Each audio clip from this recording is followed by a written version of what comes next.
Dude, did you know you can subscribe to onlywrestlers.com and keep in touch with your favorite wrestlers? The party never has to end. This week's episode of One of a Kind with RVD is presented by Get Blitzed, and you can get 15% off your order when you head to get-blitz.com and use promo code RVD. Get 15% off.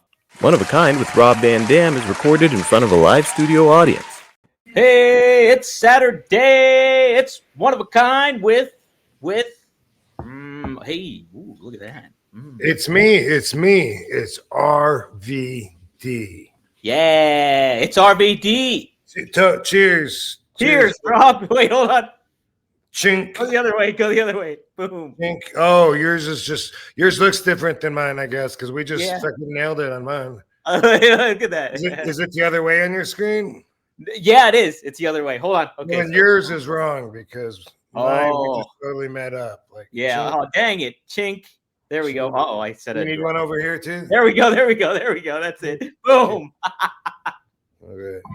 What's up, everybody? We're live on RVDTV.com on Rob Van Dam's YouTube channel at The Real RVD. So, hey to everybody, Triple E. We have Pure Evil in here. Wow, we got Matt Mouthpiece Murphy. It's a good crowd going in here, growing. And thanks everybody for tuning in on a Saturday night. You're good people, damn it. Good people, such good people. Rob, how are you, man?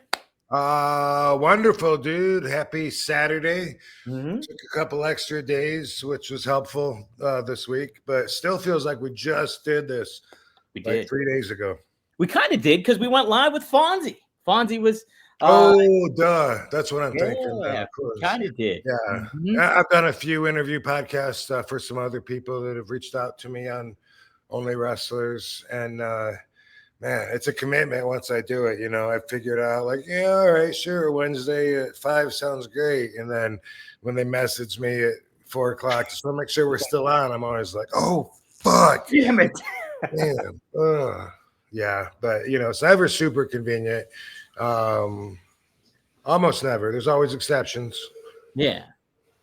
But there it goes. That's the name of the game, though. It's always trying to get the promote stuff and seeing what you can to spread the word about good stuff like Only Wrestlers. I was better about that, about getting content, about doing interviews, about spending time making videos, editing videos. But at the same time, I guess that's just I do what I do. I do what I can.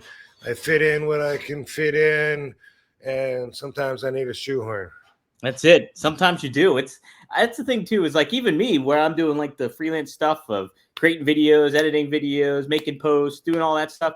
You really got to motivate yourself to be like, all right, I got to just sit down and make a whole bunch of clips, and even that's just tough for me to do. Like, let alone. Yeah, the real tough part is knowing you could do better. That's it. And I know I can do better. But then it's really like saying, why aren't your priorities different than they actually are?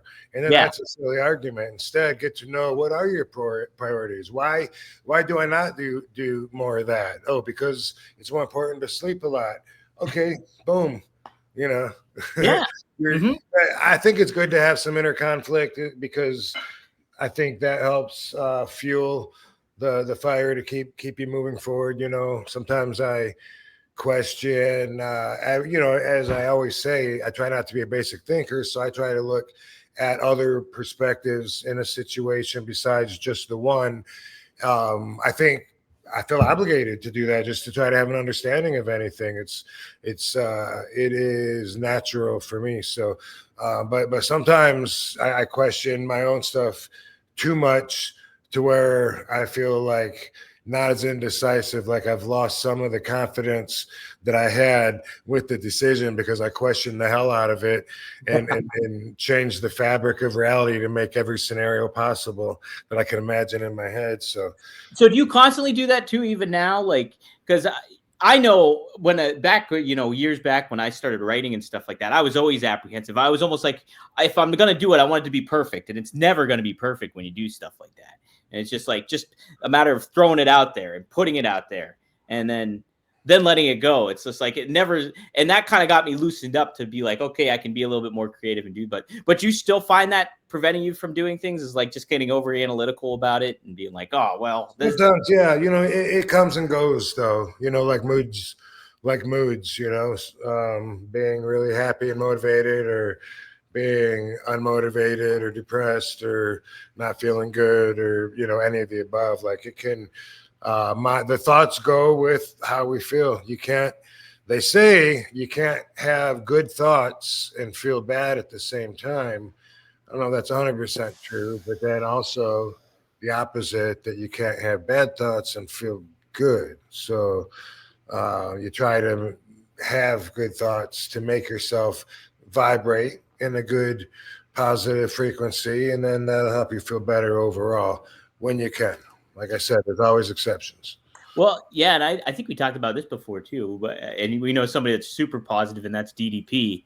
And I know, like, when he was helping out Jake Roberts, one of the initial things that he noticed about Jake, obviously had the substance issues, but like he noticed that Jake would always wear negative T-shirts, like stuff with negative connotations on the T-shirts, and be like, you got to take that shirt off, change your shirt, put something different on there. And Jake's like, why? Because it's like, that's all, you're giving off negative energy with all that kind of stuff.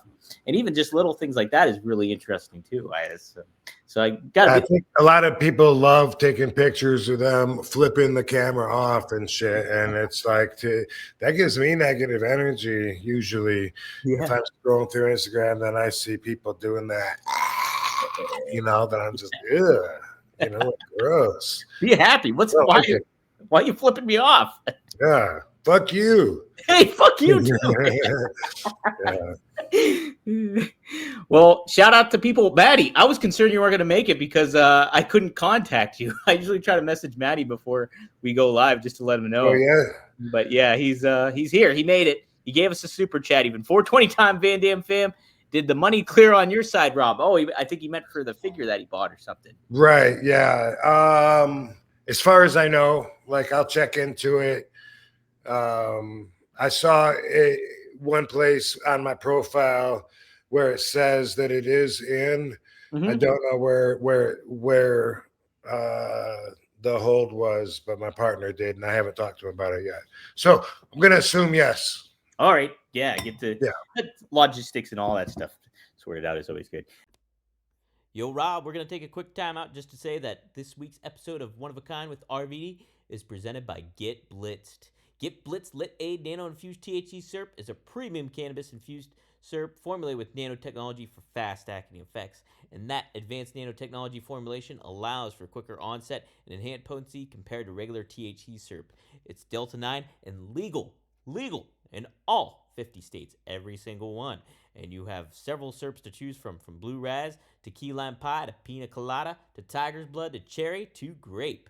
Just head to get-blitz.com, use promo code RVD, and get 15% off your whole order. Could be a bottle, could be a bundle, your choice. But yes, head to get-blitz.com, use promo code RVD, and it is by Mickey Ray Sinatra and Courtney. Take a look. Head to get-blitz.com, promo code RVD, get 15% off. It's one of a kind, baby.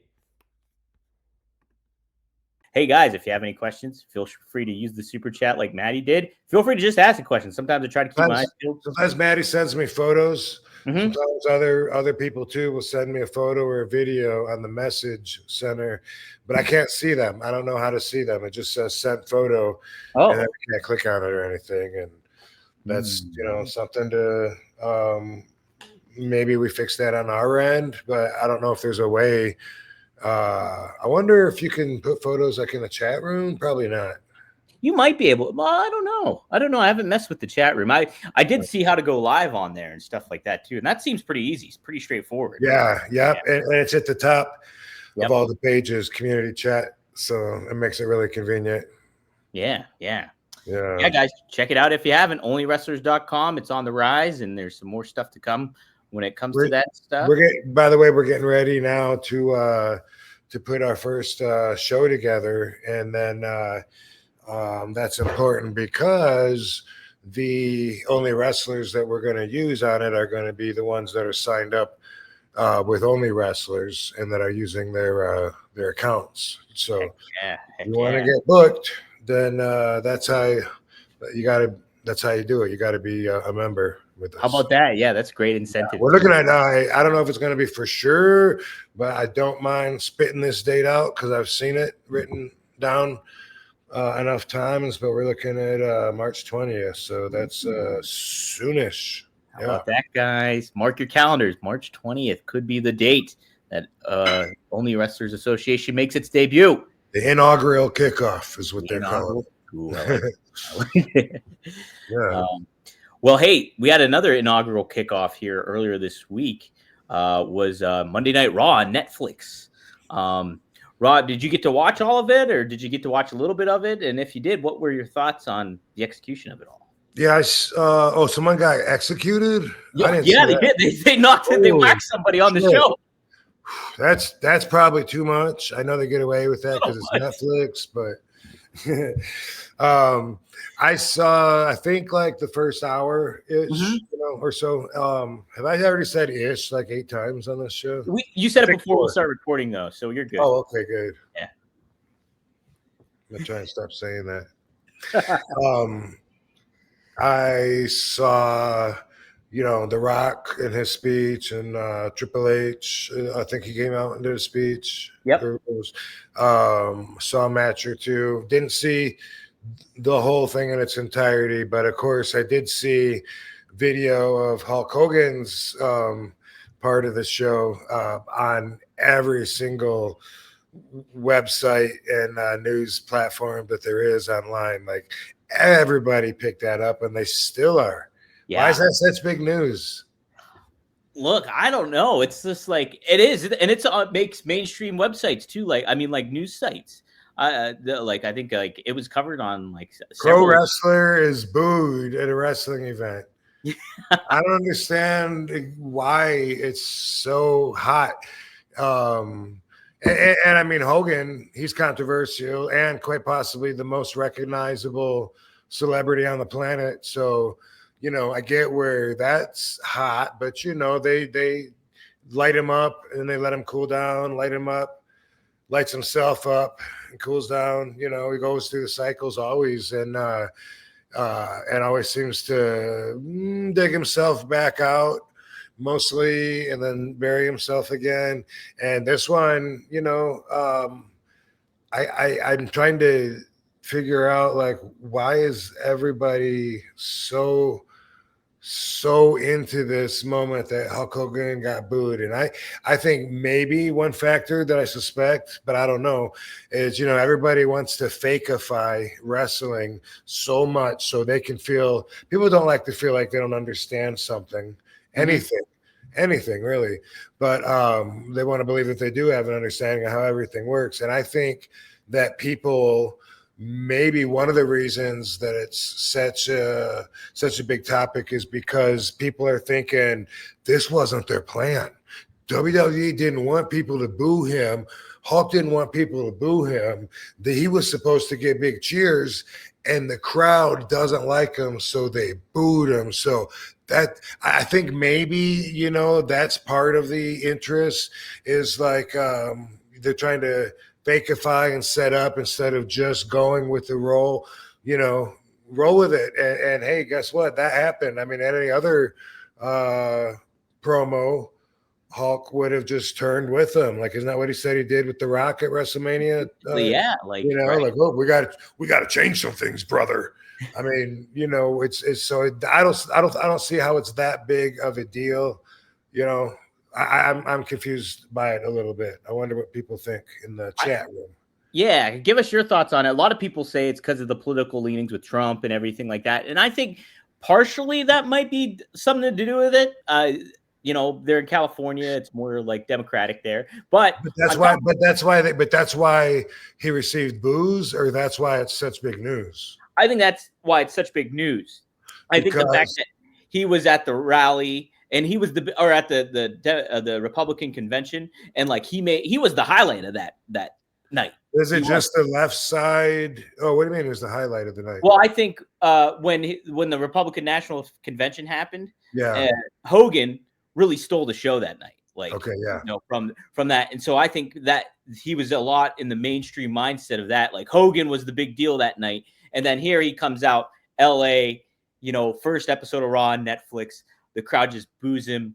I think that, but like, I don't know if it's entirely all of the Trump stuff, because like the Undertaker was a supporter of Trump too. And he came out and he got cheered, like that wasn't as much of a thing against him. So I thought it to be, I think a lot of the thing with Hogan when it comes to WWE and stuff like that, the past few years, he just hit like the paint by numbers catchphrases and plugged something with it. So like, what you're going to do when Netflix runs wild on you. And that's kind of all that is presented there, where instead they don't really incorporate him in a story, or they don't put him in a certain angle to kind of maybe give a little incentive for the fans to get invested, or it's just like, oh, Hogan's here to say his catchphrase and plug something. And that's kind of what he did that night too. So I don't know if that had a little bit to do with it too, but yeah, it's pretty crazy to think that, he was the one that got booed out of everybody. So. Yeah.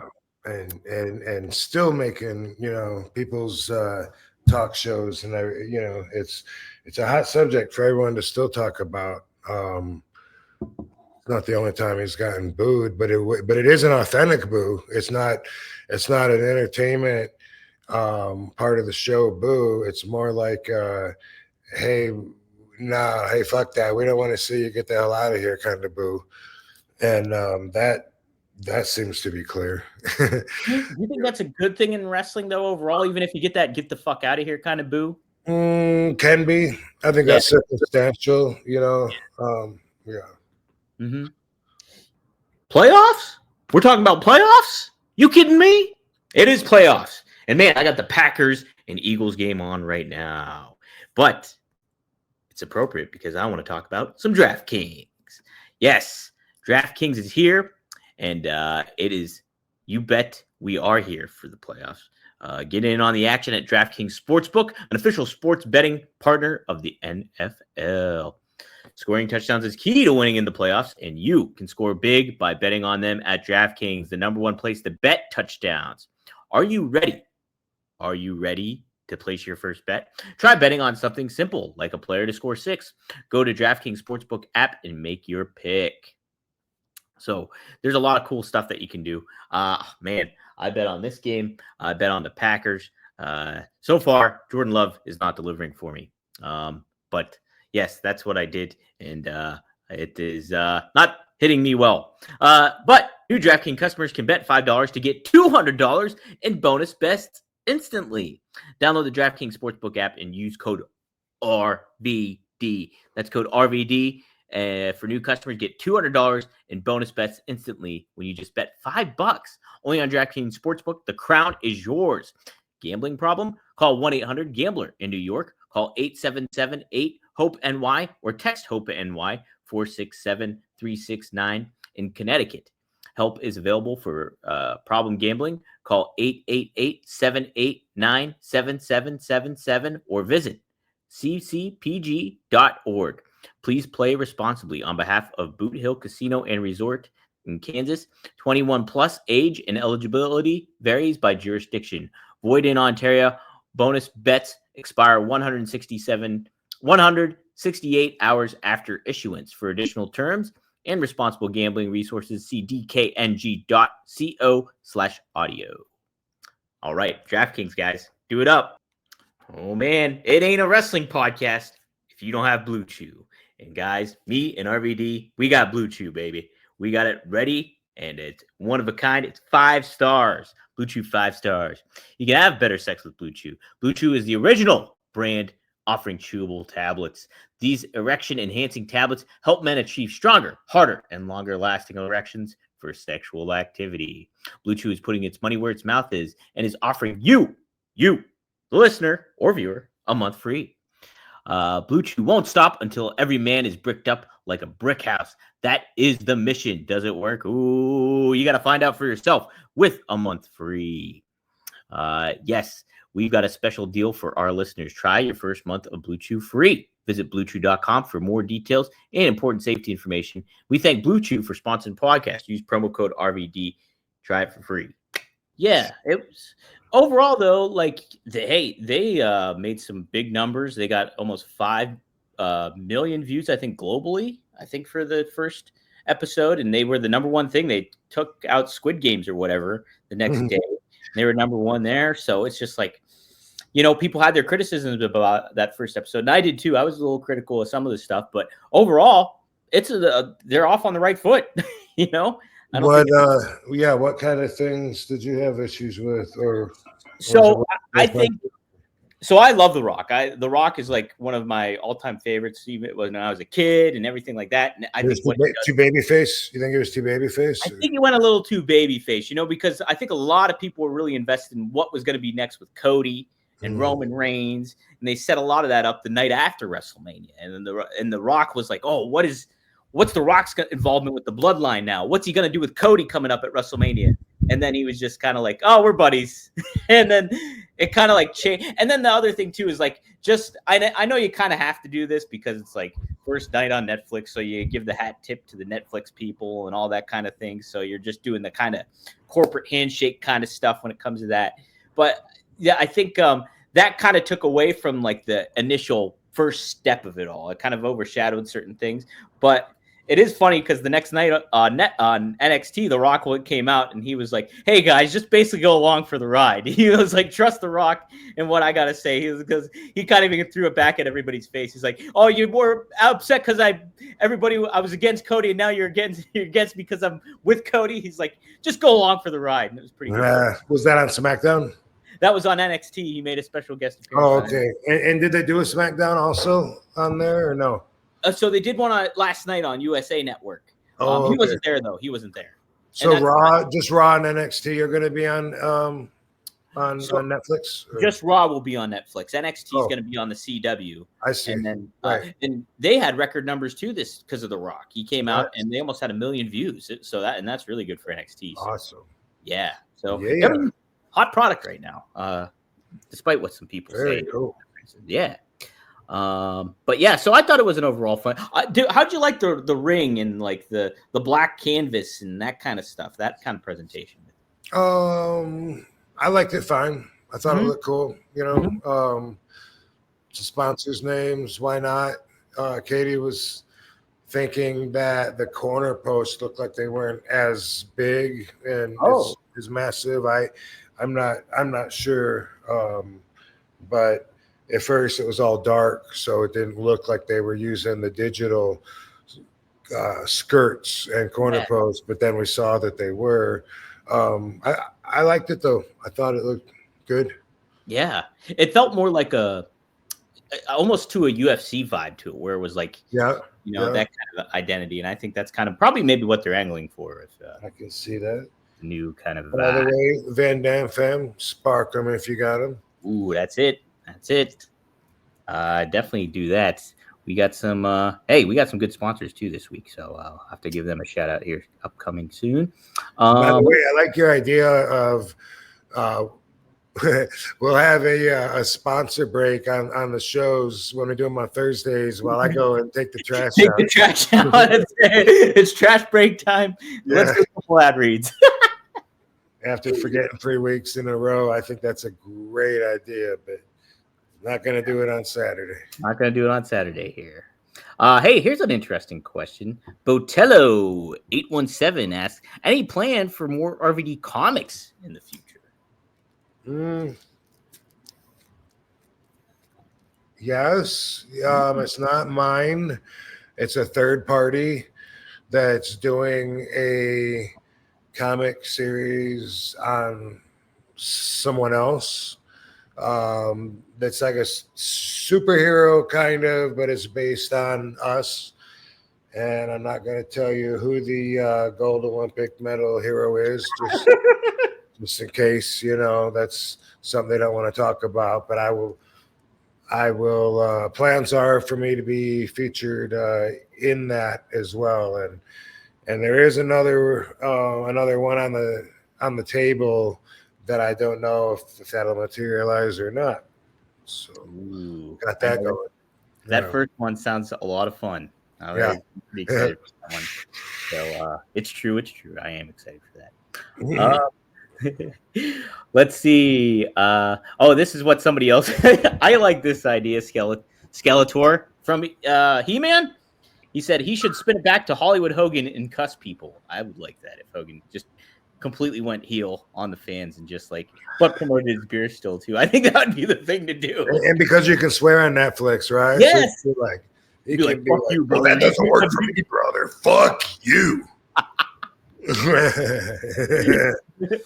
All you fans can Fuck go you. fuck yourself. Fuck you. Yes, I'm all for that. There's a Skeletor you should follow on Instagram. Yeah. I don't know if the name is Skeletor, but every message, at least one a day, but it's just funny quotes. Skeletor comes running up to you and he says something, remember, it takes 3 wipes to realize you only needed 2. And then he says, till we meet again, boom, and he takes off running. And that's every day there's several thinkers like that. I'll have to look that up. It's on Instagram. I love it. If Skeletor, you should follow Skeletor online if you don't. Skeletor on Instagram. Yeah. Rob, it's so every funny. day it's like, till we meet again. I'll scan through Instagram and I'll see like a funny video and I'm like, oh, I should send this to Rob. And then I see that you already like the video sometimes. I was like, oh, yeah. Rob. Yeah. The thing with that, though, is a lot of times people assume too much and they don't think about what they really don't know. And then it's just like, oh, well, I know that you already watched that video. I was going to tell you about this video where they were talking about you, but I see that you already saw it because you liked it. That doesn't mean that I watched it, though, Yeah, that's true, too. Because I heart for support like all the time. If it's Instagram, I listen to almost all of that with the noise off. So chances are I didn't listen to it. I just maybe saw it and then, or maybe just hit the heart off the whatever. So, Dom talks about whatever. All right, boom, thumbs up, heart. I do a lot of that without actually, and on YouTube too, all right, they got me to click. They I owe them a like, boom. And even if I don't stay. So yeah. That's more. I believe in spreading love. That's more of a benefit for a lot of YouTube content creators too. Like if you're going to just tune in, if you were to like it, because a lot of people, they'll watch it and just forget to like it. I do that a lot. Right. You're right. Yeah, I know it makes a big difference in what everyone's trying to do with the algorithm and just getting the fucking just actually even universally that works in life usually. You just start the flow going. Yeah, that's it. Yeah. That's it. Hey, we have a first timer here. Hi, Michael Kane McKinney. Welcome. Be sure to give us a shout out, like and subscribe if you haven't yet already. Lucio, shout out to you too. Michael Kane McKinney. He didn't have a question? No question. If you have a question, feel free to chime in. Welcome, Michael Kane McKinney. Yes. Cool name. It's a powerful sounding name. It is. That you could MKM. You can even shorten it like that. Michael Kane McKinney, motherfucker. Brother, fuck you, brother. Hey, don't you forget. Stamps asks, did RVD see Travis Scott walk out with a joint on Raw with Jey Uso entrance? Did you see that? Triple H said on the post show that he was glad Jey used the just say no method. It looked like Travis offered him a hit of the joint. Did you see that, Rob? No, but I've certainly heard about it a lot. Yeah. Yeah. Somebody said RVD crawled so Travis Scott could run. Is it Travis Scott? That's the name, Travis right? Scott, that's his name. Yeah. No, I think that's cool. A lot of people think that's fucked up that I got suspended and had to drop both world championship titles just for having possession in my car and being charged with that, having a pending charge, boom, resulted in that severe punishment that I just told you about. And a lot of people think that doesn't seem very fair. And then here's Travis smoking on camera, but on Raw. Huh? On Raw too, nonetheless. On Raw, yeah. But yeah, so you got to realize, that's good. That's good. We're moving in the right direction. you know, and that's how laws change. That's how morality wins, and the overly tyrannical conservative powers to be loosen up their grip a little by little. You know, you got to realize just in like say the 60s, right? So we're 60 years ago, 50, 60 years ago, it was not legal for Travis Scott to even walk in the front door of that building because he was black, right?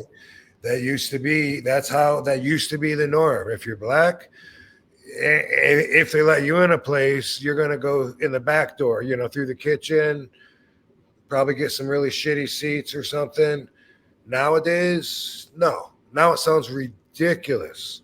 Well, to me, marijuana prohibition sounds ridiculous. And so now we're moving to where it's we have more freedom, more rights.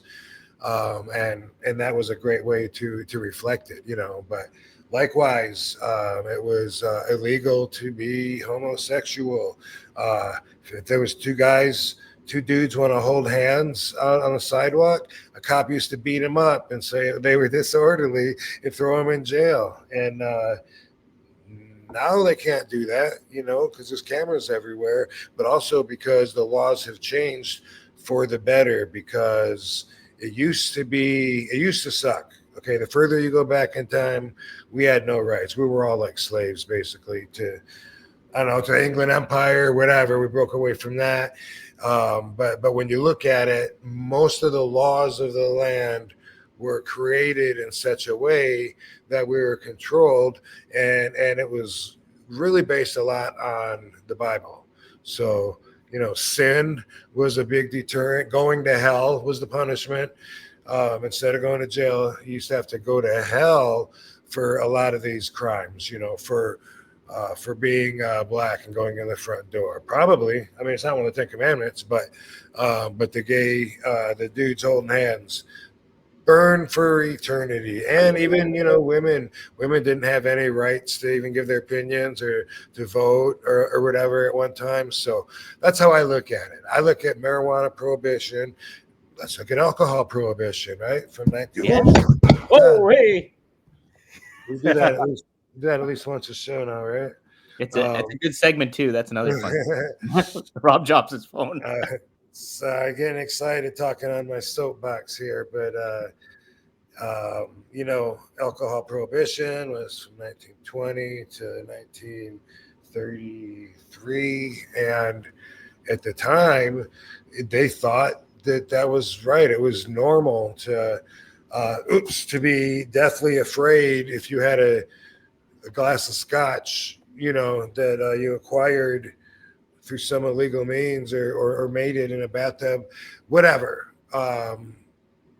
That's awesome that in 2025 that Travis Scott was smoking a blunt on Monday Night Raw. I think that's super cool. Who knows what's coming next, but if I understand right, I think I've heard that WrestleMania is on 420 this year. That's a great point, Rob. That is true. And it's in Vegas. I happen to live in Las Vegas. Hell, that's true. Yes. I got weed. Do you? Wow. I got weed. So there you go. Yeah. How's that? Man, that's crazy. Oh, man, I smell great. And you know why? It's because of Mando. I love Mando. It's been a good sponsor for us on RVD for quite a while now, and can't appreciate them enough. I got the starter pack for my nephews for Christmas so they could start the new year off right, smelling good, being lady killers at school, all that stuff. And I sure feel great too.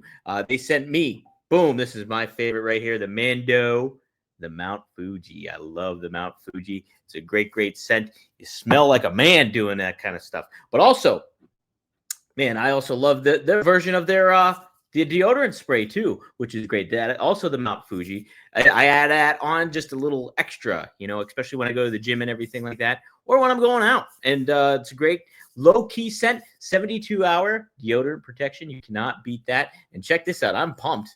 I didn't even realize I had this version of the body wash, but I got the acidified body wash, the bourbon leather. I am so excited to try this one.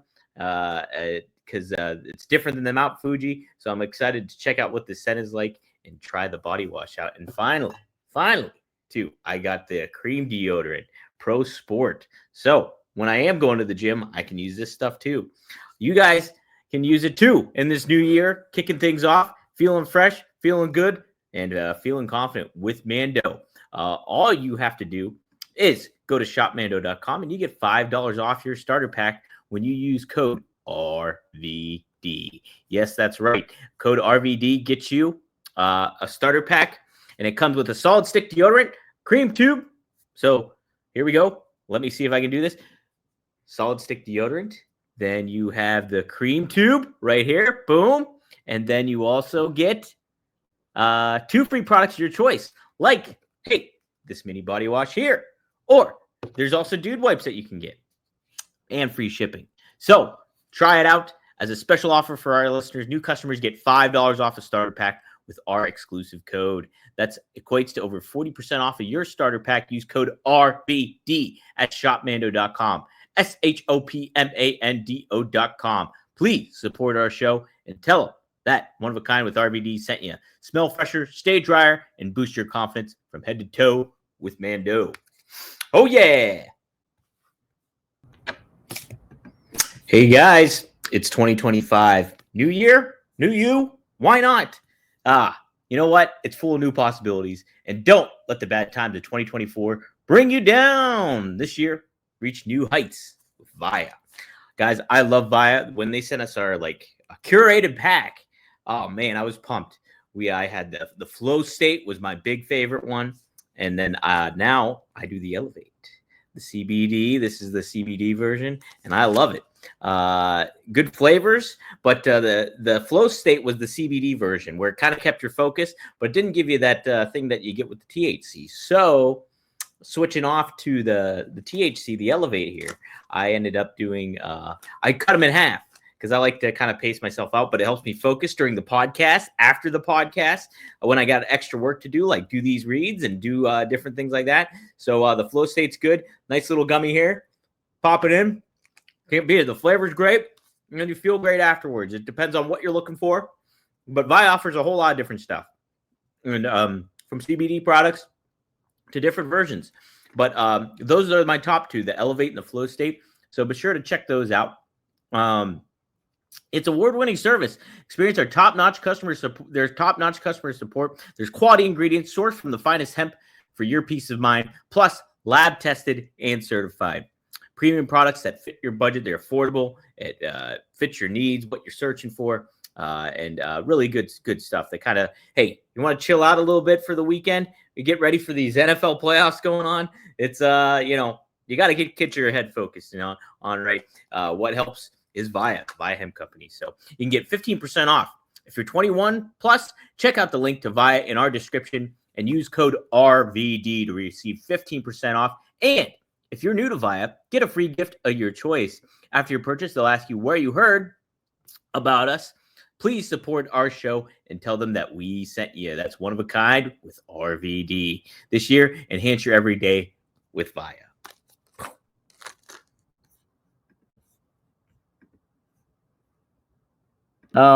Triple E chimes in with a good follow-up here regarding the comics.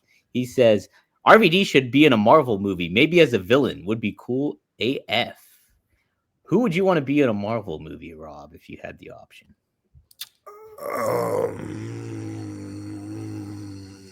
I don't know, man. You'd make a good Ghost Rider, I think.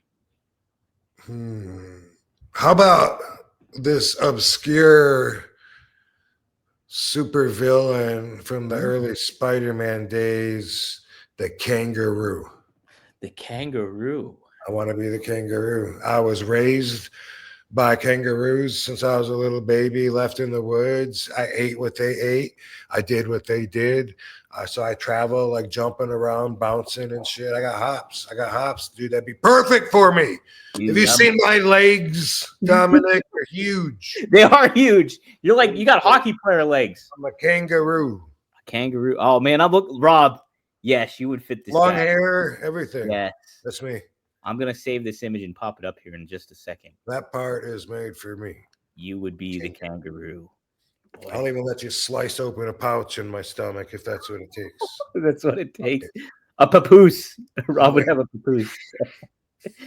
All right, hold on. I got to figure out. Is that what it's called? Say what?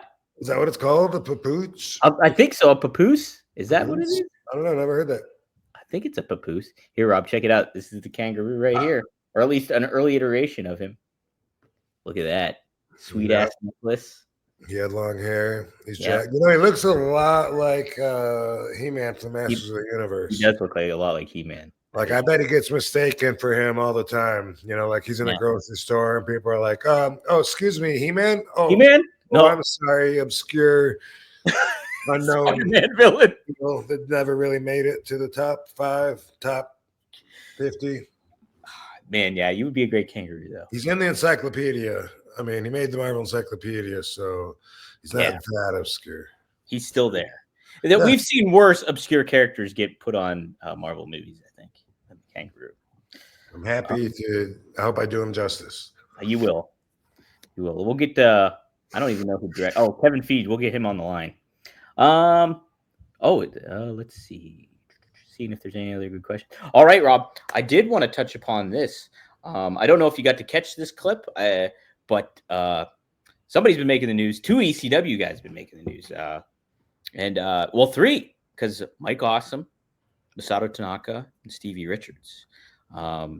Stevie actually had some comments he made regarding the match that Masato Tanaka and Mike Awesome had at One Night Stand. Awesome match. No pun intended. It was.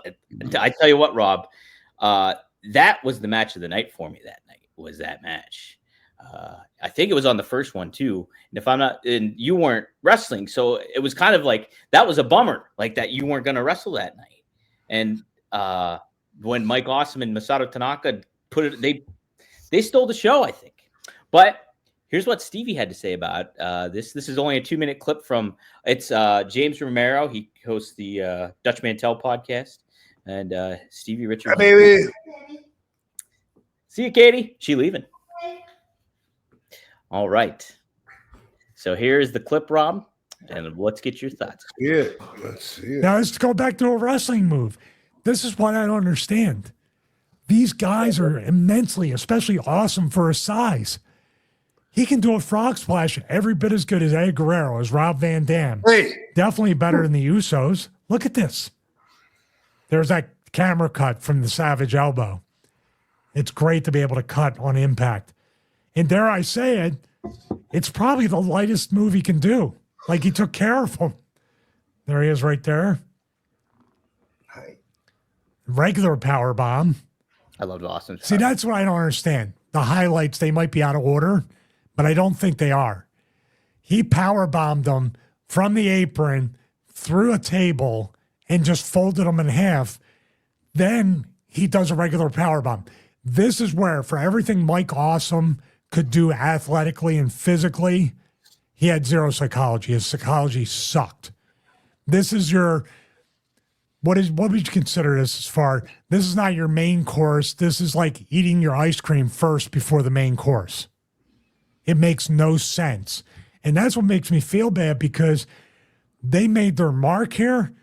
But what memorable moments did Mike Awesome and Tanaka ever create?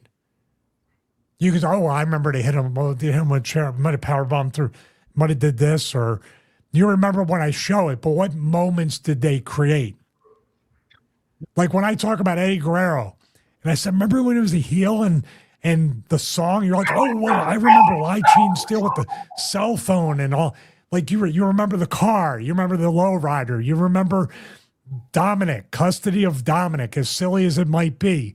You remember Latino Heat. You remember him giving the rose to China and all that. Those are moments that have nothing to do with what we're looking at right now.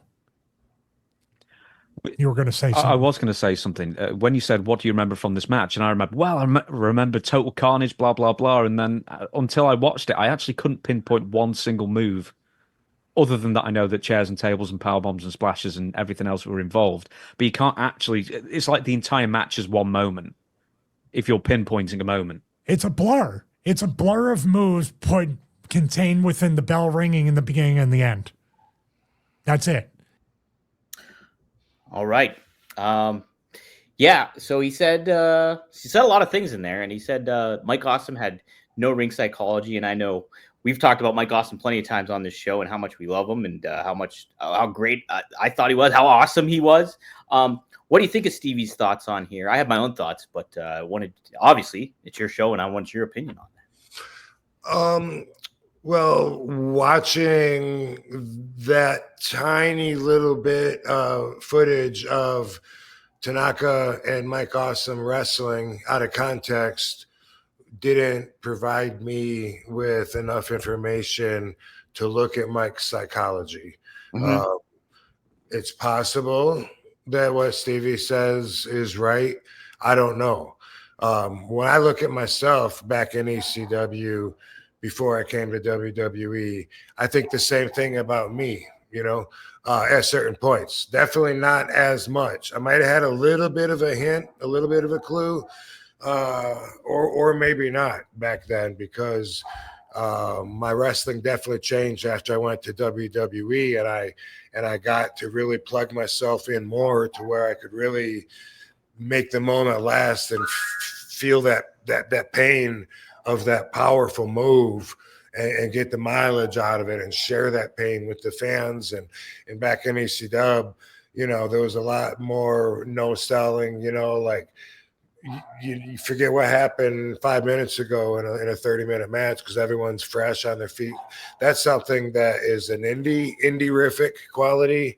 I see it in everybody back, in their run prior to WWE. WWE fixes that about you really quick if you're gonna last with them. So that's what I think. It could be true. I would have to watch a whole match and then give you my opinion, because I never looked at Mike looking for this particular criticism of whether he used psychology or not. And like I said, at the time, from my perspective, from like 96 to 2001, I really didn't understand nearly as much as I did once I went to WWE 2001. Oh, so okay, that's an interesting point then. And I thought he was talking about like memorable moments, like takeaways and stuff like that.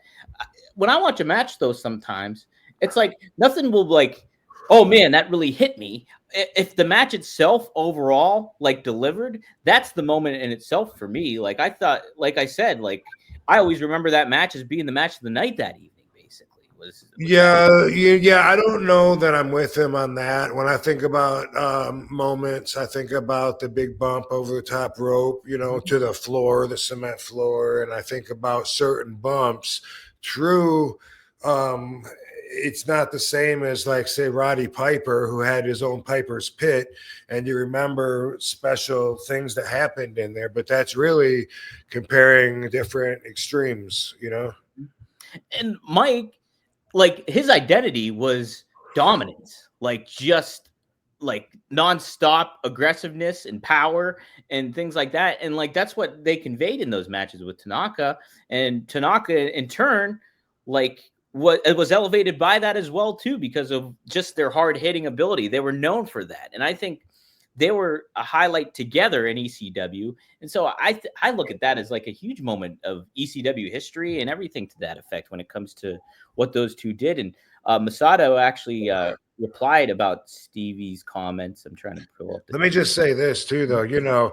When people talk about the psychology, they're referring, to like really the story that is being exuded from their efforts. And so they have to have an understanding perspective going into it in order to get the results that they're looking for. So, you know, a lot of wrestlers just know the basic, you know, all right, shine, heat, come back, boom.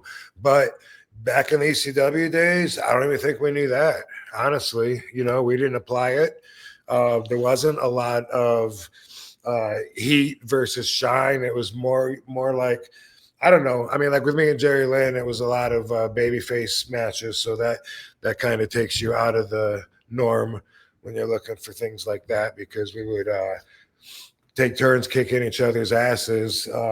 But even that, even like with the Eliminators and me and Sabu, or me and Sabu versus the Dudleys, I think, and again, I'd have to watch it with this in mind, but from thinking about it, there was a lot more of back and forth than there was nowadays, like say in WWE, where the baby face is like, you know, milking that hot tag, you know, and you're like, come on, make the tag. I'm fresh. I'm good, man. You have to make it. Come on. You know, and then, you know, boom. And then it's a big moment because you built for that moment. There wasn't a lot of that in ECW, if I remember right. Yeah, and I think too, I don't know, give me your thoughts on this too. So how I look at it is, back then, like, yeah, there might not have been a whole lot of like that, what you're talking about, like, hey, hot tags and looking for the baby face and anything to that. But the fact that what you guys were doing was so fresh and new made it something like really stand out. Like it was the alternative to what we were used to seeing with pro wrestling. So like the facts that people are going through tables and like fighting back and kicking out after chair shots or whatever it may be. It felt new, it felt fresh. But nowadays, and plus you guys were characters still. You still had your own personalities. You had charisma. Not that wrestlers today don't, but I think there's a lot less of that of a focus in today's modern wrestling. And then you have that, okay, back and forth, kick out of this, kick out of that, where there is less psychology. Back then, you had the combination of having characters and personas and identities, but you also had that fresh new thing of boom, back and forth, back and forth, back and forth. And then, so I think that kind of added to the ECW incentive for people to watch. I don't know. Does that make sense, Rob? I think so, but I mean, you know, some of it I could possibly defend, and some of it I wouldn't bother. I would critique it. You know, even my own work. Looking back then, a lot of what we did is why you have people on AEW nipping up after getting, you know, 3 pile drivers. It's something that used to be special, but everything is more special when you go back in time and before it was done. And then the more and more it's done, then the less special it is. That's true with anything, right?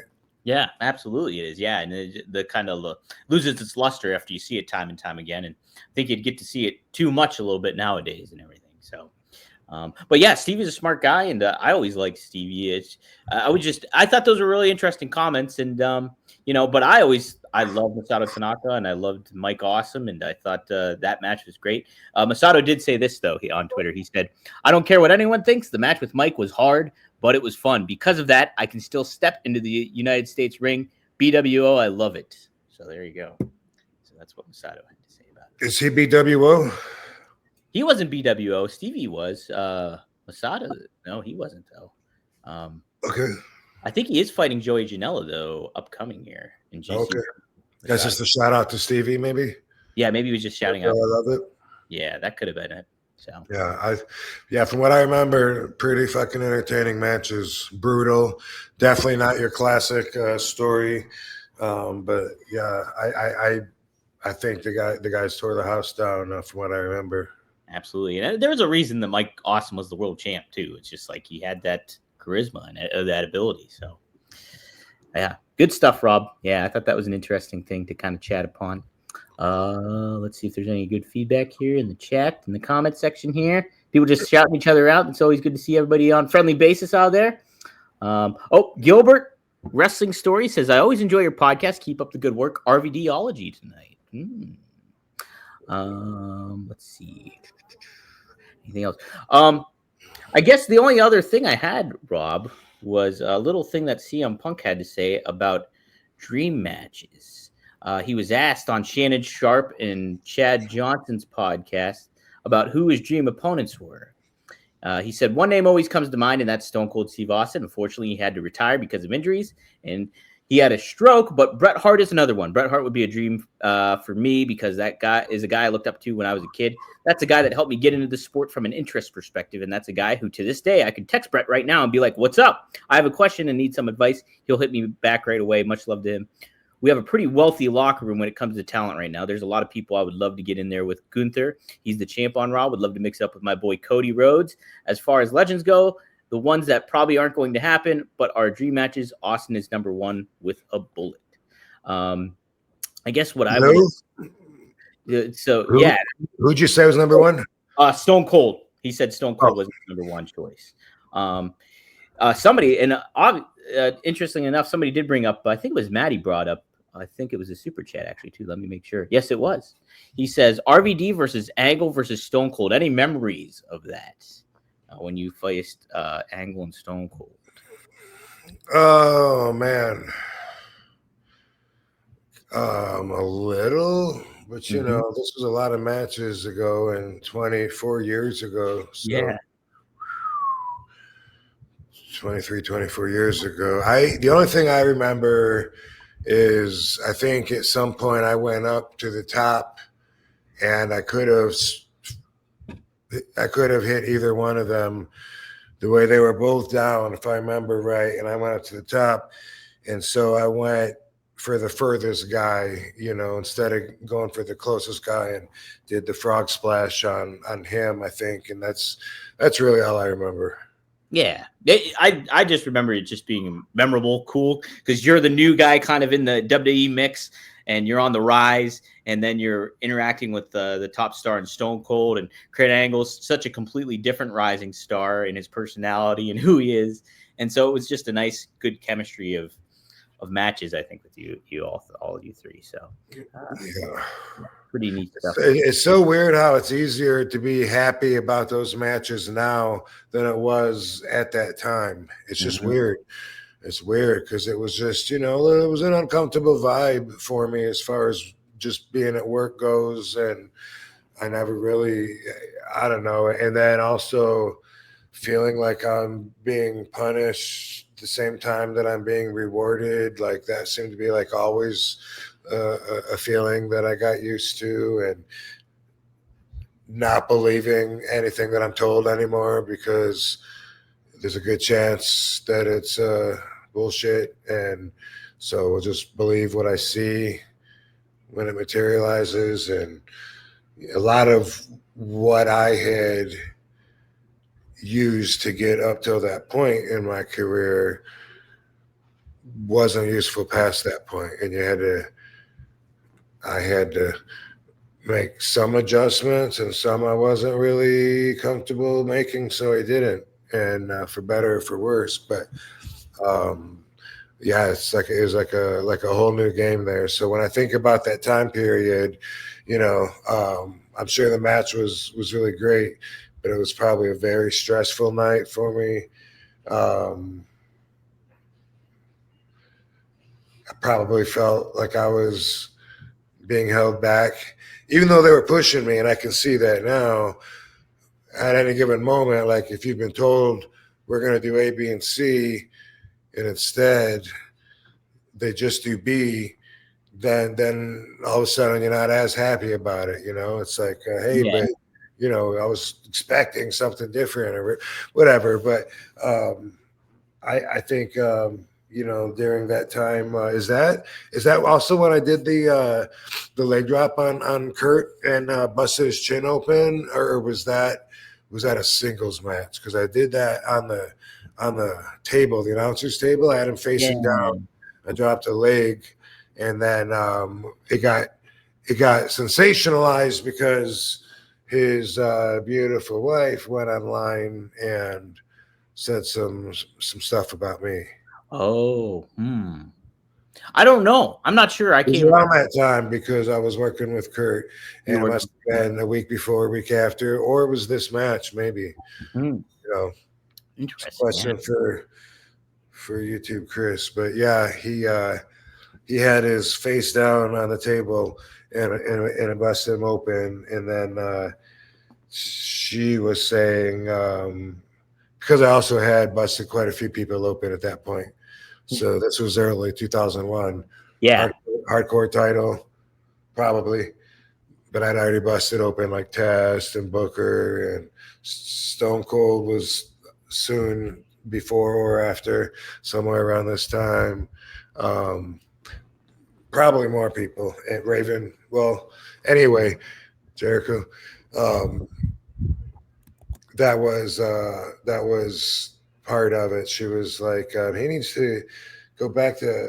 They need to send him down to OVW so he can learn how to wrestle and instead of hurting everybody. And Kurt came up to me one time at the TV and he goes, "Hey," he goes, "Man, I'm sorry about my wife. Just ignore it. You know, she has to do. What are you talking about?" He goes, "Oh, you don't know?"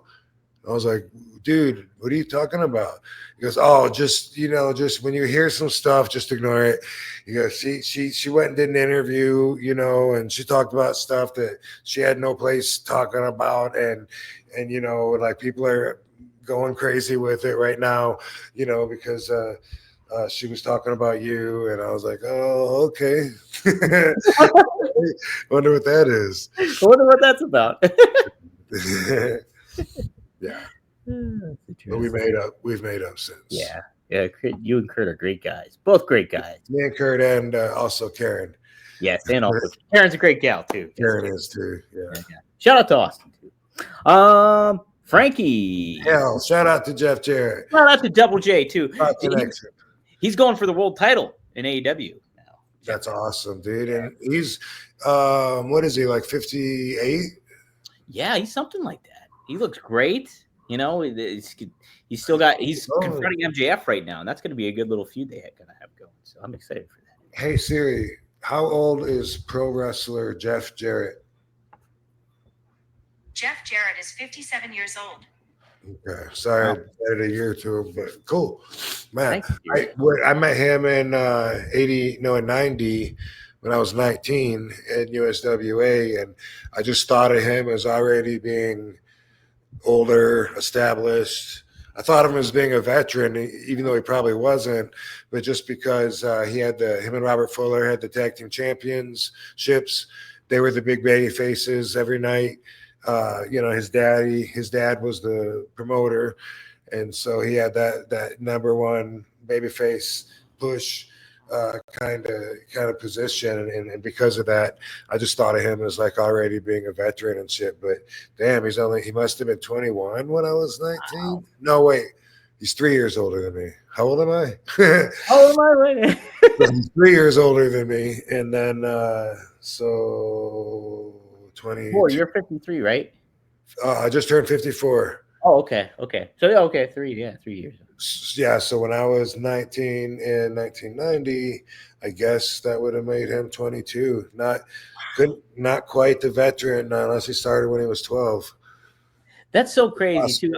I was just talking to my co-host Robert on Rumored Innuendo. Robert Fuller. Not Robert Fuller. No, Robert Stud.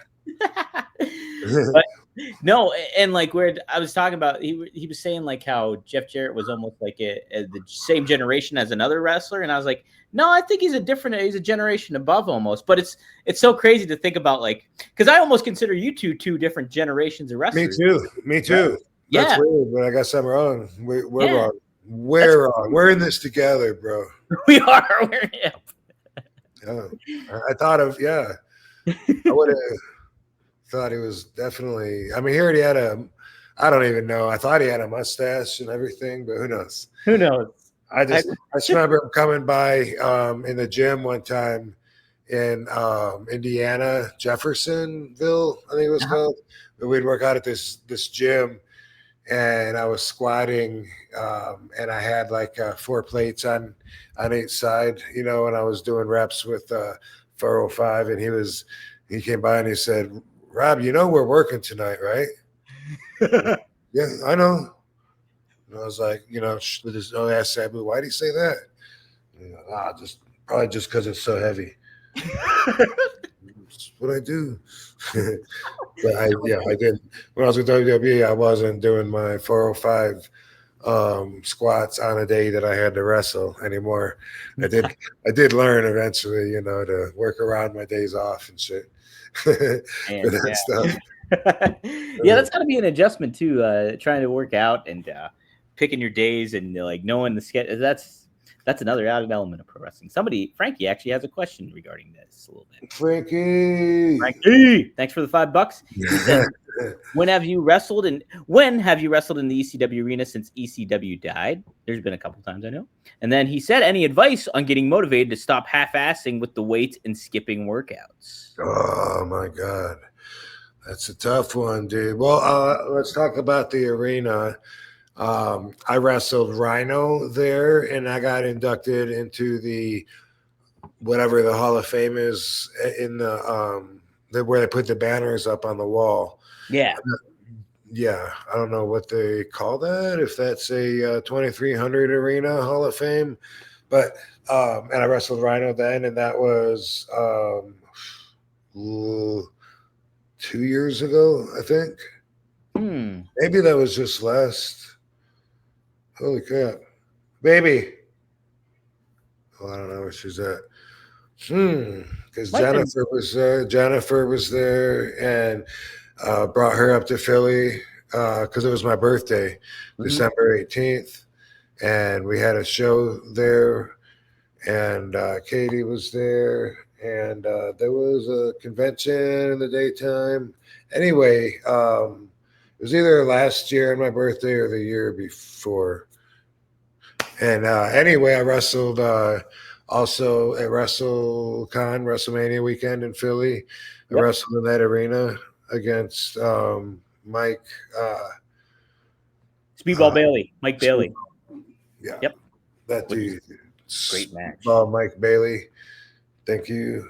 And I think maybe no, I've wrestled, now that I think about it, me and Bubba and one dude from AEW.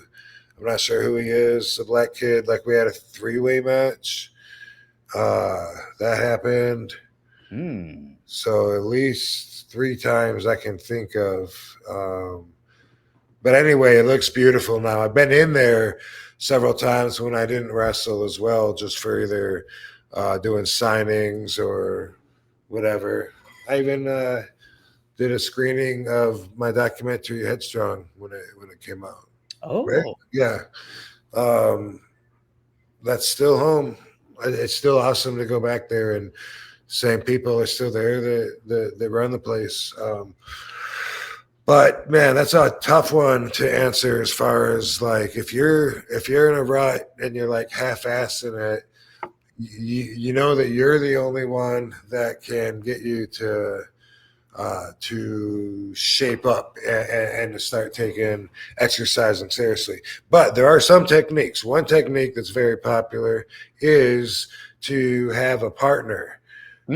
I don't like having one now, but I definitely throughout the years have used that. The partner technique is great, not just because you have someone that can spot you, but they will hold you accountable for showing up, for working out, and for going through the whole thing. Like you'll see that just having someone else that's counting on you to meet you at the gym or whatever, that's going to help make you more accountable. And then the other side to that is then if they say they're not feeling well and they don't show up, you're probably not going to work out that day too. But that depends on how important it is to you. But that's one great way. And another thing that's really motivating is results. And that's something that maybe it might sound easier than it is, but man, when you're looking in the mirror and you can see the results and you can see the effect of what you're doing, that can be really inspiring and make you, man, I just need to keep doing this more. I want to look like I look when I'm pumped. I want to look like I look when I'm flexing, but when I'm not flexing. And so, the more you get there, especially if you like what I do, I I don't waste my time doing anything, just because it's a part of a workout or whatever. I feel every single rep, and that's the focus for me, is using the muscle. Like if I'm doing shrugs, even I want to make sure that I'm just using my traps to pull the weight up, as opposed to using my shoulders. But I do them 100 different ways too. I don't know why I mentioned traps, but it's about feeling. Like when I do curls, for me, it's not about, okay, I got to get 12 reps. It's about looking in the mirror and I want to see that vein just like bursting, like it's ready to pop out. And where does it do that? At the bottom, the extension, it does it a lot. It doesn't do it there. It doesn't do it all the way through. I like the way that it balls up when I go all the way through. Guess what? I do some of these, and then I'll do some of these close in here, and then I'll do some full ones, and put it all together. I call those 21, 7, 7, and 7. But I go by feel, and it took decades for me to come up with the way that I'm doing it now, because a lot of times I would just go in the gym and I'm just kind of like going through the motions. But right now, at least if I do that, at least I still know that I'm going to have a good workout because I'm feeling everything that I'm doing. Otherwise, don't do it. Yeah, the results are very an added incentive to like, oh, okay, I'm doing good. That's a good motivator for sure. Yeah. I know for me, I walk to the gym.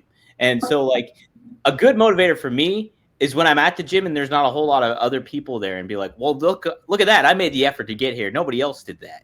And so that kind of helps motivate me a little bit. I also think about just staying consistent. A matter of keeping consistency is a pretty good motivator too. I was like, oh, I want to at least get 4 or 5 days a week in is my thought process. And if I'm able to do that, that's kind of a good motivator. But yeah, it's tough though when you're in the thick of it too and you're like kind of going through the motions of working out. And then they're just like, how do you kind of charge yourself up to get that? Results are a good thing. But yeah, partner system's not bad either. I like that idea too. So yeah.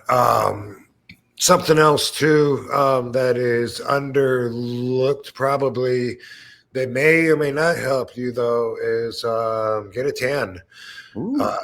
Get a tan. And for me, I just like what I see in the mirror better. I'm not one of the dudes that looks in the mirror a lot. I don't like pose and don't do promos screaming in the mirror. I'm not particularly happy about what I even see in the mirror. You know what I mean? I've seen it enough. Oh my God, let me just get on with my day, please. But fuck, what was I talking about? I lost my train of thought. Getting a tan. Oh yeah. When I look in the mirror and I'm tan, it does seem to release a little more serotonin in my head and make me feel better. Like I like having a tan. I don't like when I get really pale and then I get rosy red cheeks like when I was a little kid. So that's something too, that could help motivate you, could help you also see your gains better too. If you got a tan, but it's something just like with working out, you can see the results on it and then, keep going. Outside is great because then you got vitamin D if you're able to. That's great. But I even tan inside. It's amazing that the tanning bed that I have has worked for so long. It's so fucking old. It's so old and not a super expensive one either, but it's been holding together. Like I can't imagine how long I've had it, 20 years. Damn. Changed the bulbs once or twice and it still gets me color. Yeah. How about that? And if I use it every day, I think I can go for 6, 7, 8 minutes or something instead of 30 minutes or whatever, just because if I do it a lot consistently, and people pay like $40 to use ones you can go in 7 minutes in and out. So that's pretty amazing. But I'm not above it, to keep my color going. If I can't get it outside, I'll take some inside sun still. I know it's old school. So yeah, it is old school stuff right there. Yeah. People, I think it was Triple E mentioned too in the chat. I'll double back here real quick, but he said how well you took that Stone Cold Stunner from Austin when you worked with Austin and stuff like that. So I know people get really creative when they take a stunner from Austin. You see how many differently. Yeah, there's some funny ones out there. There's some good ones. You ever see the somebody clipped it up? It's when Scott Hall took the stunner at WrestleMania 18. He like takes it and then he bounces up. Yeah. And they do the video where he's like floating into space. Oh, I don't know if I've seen that one. That's I'll have funny. to try to find. If I find it, I'll send it to you. It's really funny. Cool. All right. That's all I really had, Rob, for today. Seeing if anybody did I get everybody's super chats? Let me make sure I did. Oh, Maddie did add too that they should have made Rob champ in 2001's The Fan wanted it. Yes, they did. I know. I was thinking that for sure. RVD wanted it. Yeah. But did I want it bad enough? I don't know. Oh, he also adds too. That's a super Scooby Dooby. Oh, he was talking about when you were rolling the joint. Remember, it's impossible to accuse someone of being judgmental without being judgmental. Until we meet again. Excellent. That is an excellent soliloquy. I don't even know what a soliloquy is, but you know. I like it. That is true. Yeah. Good point, Maddie. Just like when people take their phones out and start recording people because they're pissed at the people are recording them. You know, you can't do that. You can't record me without my permission. Okay, well here, then I can record you. Was what I'm doing. Silly. All right, dude. Well, shit. Damn, Valentine's Day is coming up. Oh, It's do you coming. like Valentine's Day, or how do you feel about Valentine's Day? No, I like it. Katie really makes everything easy for me. So she doesn't put like huge expectations, and she, you know, I don't think I'm good at gift giving when it's forced. You know, it's always hard, awkward, stressful.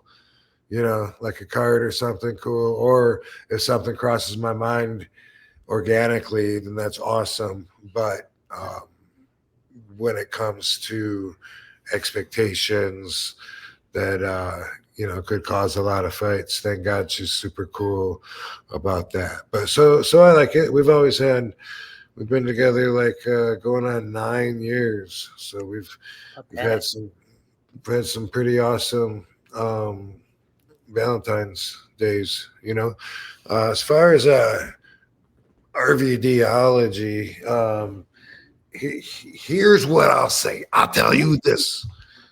Here's what I'll say. Something like that. So I happen to think that that love is underrated. All right. So I want to talk about love. You know, what is love? Well, I mean, the scientists would tell you that it's a hormone called oxytocin that's released from our brain when we're stimulated by certain things. Mothers have this when they are holding their babies and breastfeeding their babies, so that they will love their baby, and I believe it's passed through their milk somehow. But oxytocin, and you can get it as a peptide now. You can get anything biohacking, which is awesome.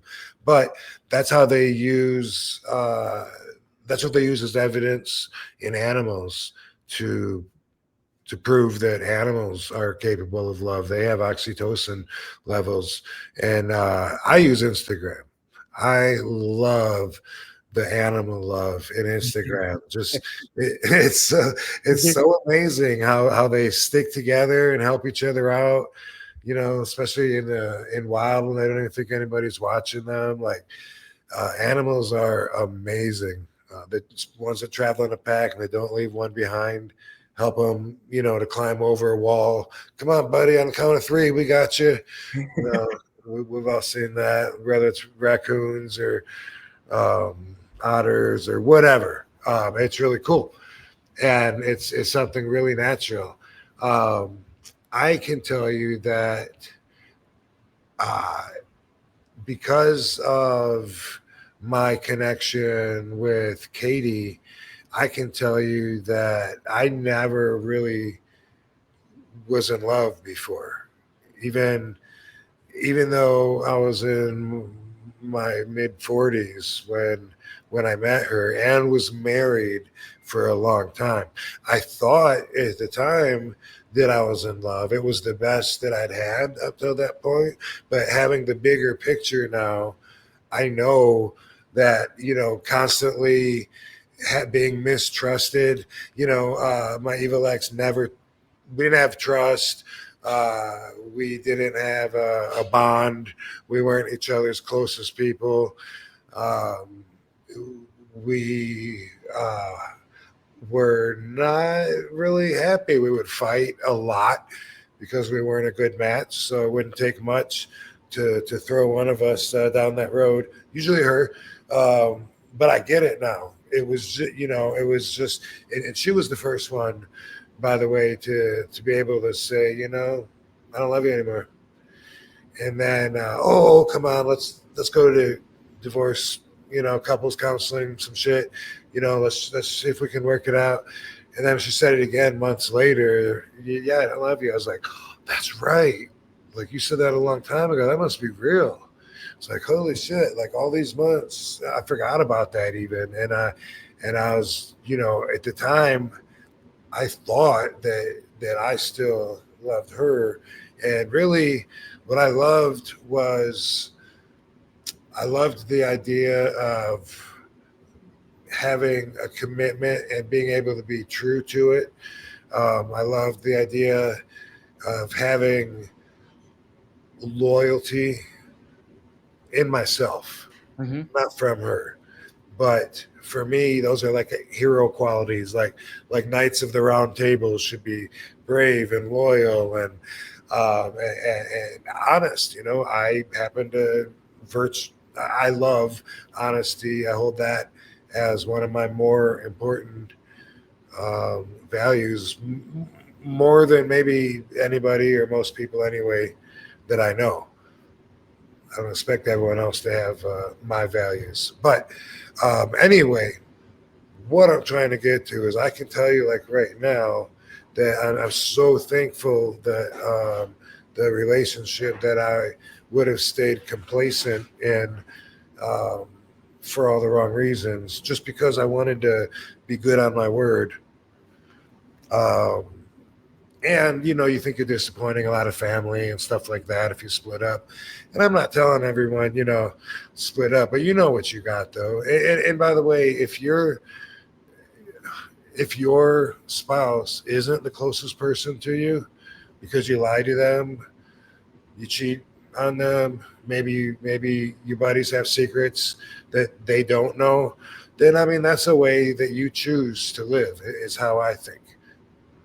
But for me, having somebody that you care so much about, that you can be completely 100% unfiltered and honest, and have them judge you by the real you, that gives you the right kind of sense of self-esteem, because you get that from your spouse. And if they really know you and can validate you, big W, that's a win.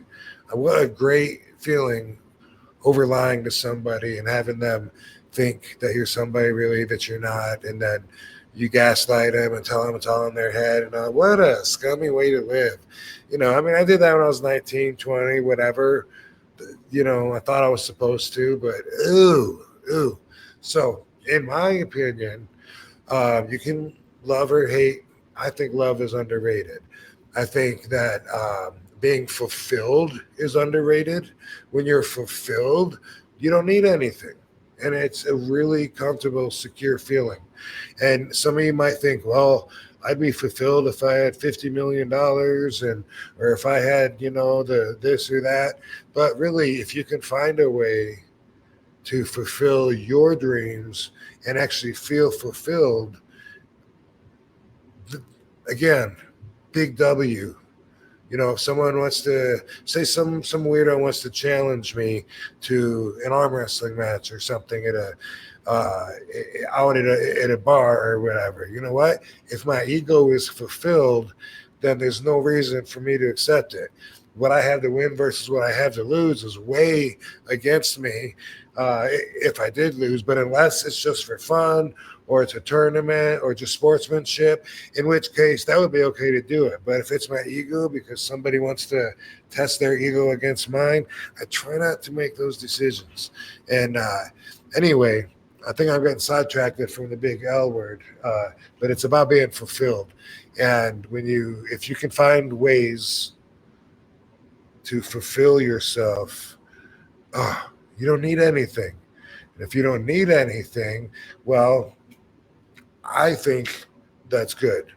True, that may not coincide with other ways of living, about like, you got to always have that drive, man. You always got to be getting better each day. You got to grab it before someone else grabs it. And, that is one way of living. But with the RVDology way, I think it's better to spread love than hate when it's comments online even, By the way, Katie's super cool with spreading love and cheer and support,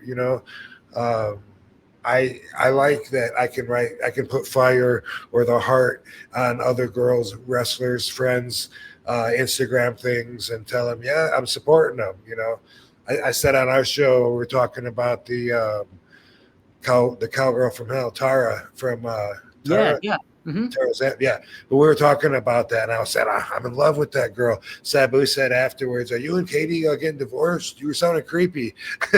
Sorry if it came out that way. I didn't mean it that way. I don't know her that much, but I was just referring to the oxytocin that was pouring out of my brain. When I was engaged with conversation for the first time with her, like, whoa, this chick's awesome. But that's all. I mean, I don't know if she has a boyfriend or husband. I don't know what she's into, whatever. She's a friend. And I don't see me and Katie like ever splitting up because we get along so damn good. But you can't force it. You can't make it work. Really, you can't change. I don't think you can change like into love. But hey, arranged marriages work. So you can make the most out of what you got. And I'm not rubbing your face saying that what I got is happiness on earth while you're stuck with settling or whatever. I'm so not trying to say that. But I think ultimately we really want to love ourselves. And we want to be able to love ourselves. And that's why our ego can be offended if somebody puts us down, gives us a reason why we shouldn't love ourselves as much. Like, what? He thinks that I couldn't do that, And so then my self-love then is misplaced, because he's saying I'm not as cool as I think I am. And then the ego jumps in. The ego is a motherfucker. It doesn't think with emotion first.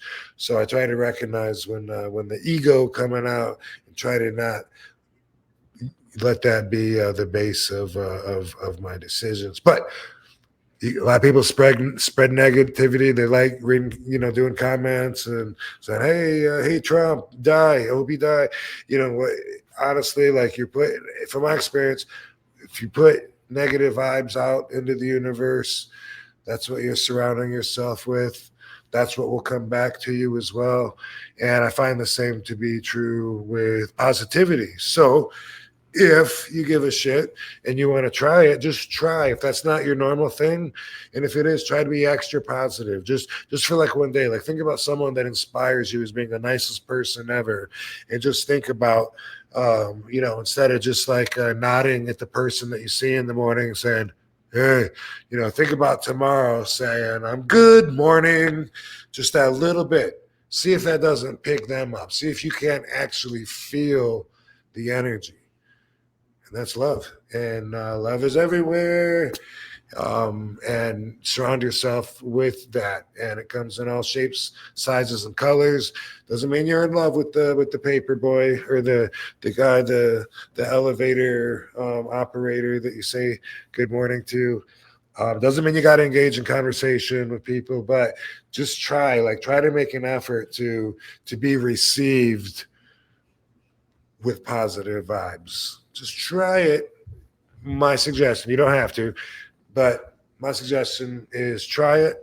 You might like it. It's a great way to live. And you know what? We all got to live anyway. You got to be somewhere. So why not? Why not surround yourself with love? Gotta be somewhere. Heck yeah, Rob. No, that's great. I'm really gonna make a concerted effort to try that tomorrow because I gotta work at Whole Foods tomorrow. Early in the morning. I'm gonna think about that. And definitely sure. You can literally again, back to Celestine prophecy. After reading that, they were talking about how you talk to plants and supposedly, they get healthier, they grow better if you're giving them love verbally. And they did, according to this experiment and according to their philosophies of just how energy travels nonstop in between is a total current big pool that we're all part of,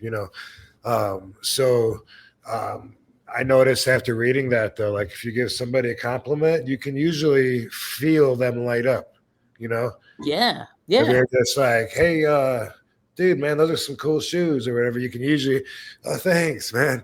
You can feel like you just made them happy. Yeah. It's crazy. A lot of people make them miserable. Why would you want to make someone else miserable? There's enough misery.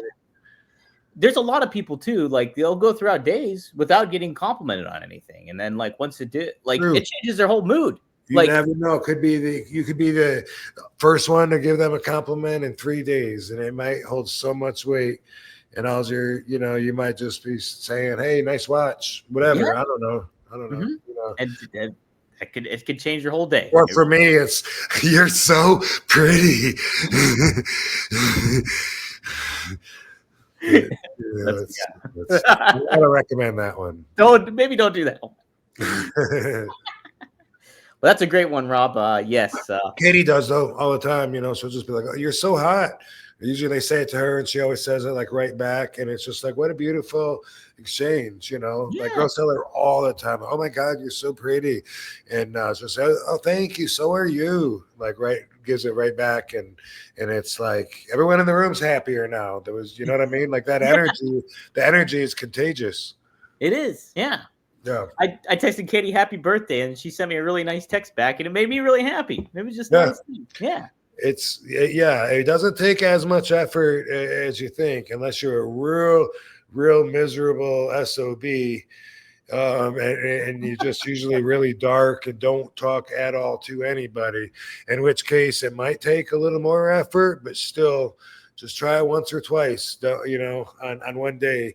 Don't overdo it, but try it once or twice and see if you don't like the results. Absolutely. Great stuff, Rob. We had a super chat from Triple E. He happened to say for $2, he has any advice for Dom and Marcus if they enter the ring at IWC. So Marcus, my brother, is going to wrestle this weekend. Don't tell me you're wrestling, dude. I am not wrestling. Your brother is? Marcus is wrestling. Yeah, he's wrestling.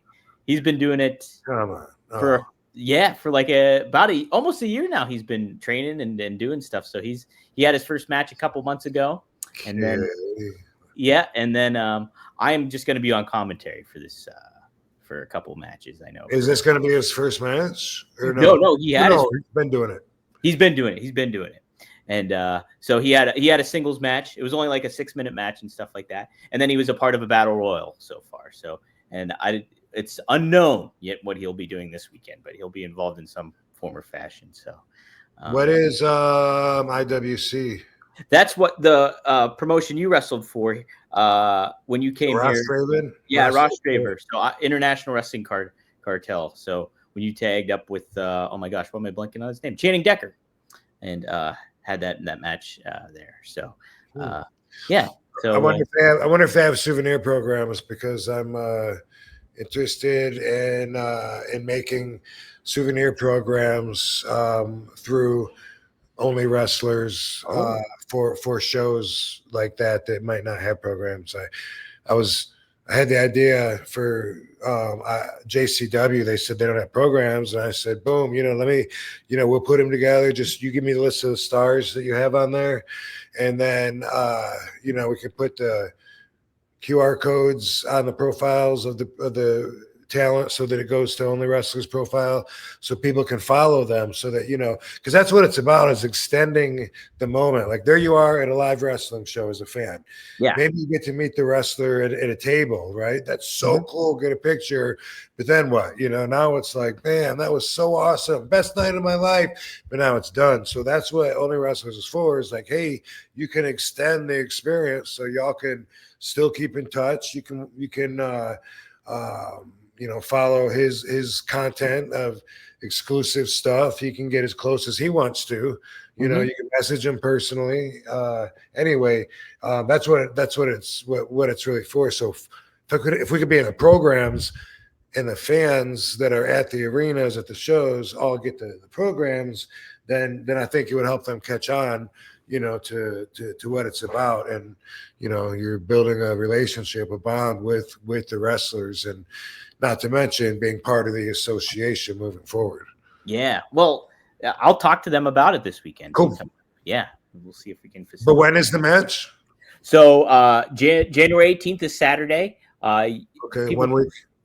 Yeah. So people can check it out on Triller TV if you sign up for Triller. Or if you're in the Pittsburgh area, you can go to International Wrestling, IWC Wrestling, and check out for tickets. But yeah, it should be fun. I'm really proud of Marcus. He's doing a really great job. I'll have to text you his first match. It's a pretty good job, and it'll be cool to get your feedback. Tommy Dreamer was backstage when Marcus had that match, and he gave him some good feedback too. So yeah, I'll be sure to send that to you. But yeah, it'll be interesting to see what happens this weekend. I'm fine. I guess I am going to be a little bit of a heel, I think, this week. We'll see how that okay. Hey, something just for conversation's sake. Yeah. Just to explain my one-of-a-kind perspective. Manny Marijuana likes the kangaroo. Cool. I'm just now at 5 o'clock, like scrolling through the 54 minutes late, scrolling through the chats. But yeah, they asked about. Okay. Fuck. What was I saying? You were gonna say something about. Okay, sorry. I was gonna say something about the heat that Hulk Hogan has. He has a lot of people seem to draw the lines at different places than other people draw lines at. Some people will get mad at somebody just for them associating with somebody that doesn't have the same values as them. And that happens a lot, like with Hulk Hogan, a lot of people would say, I would never hang out with a racist. What are you doing? Well, that's your values.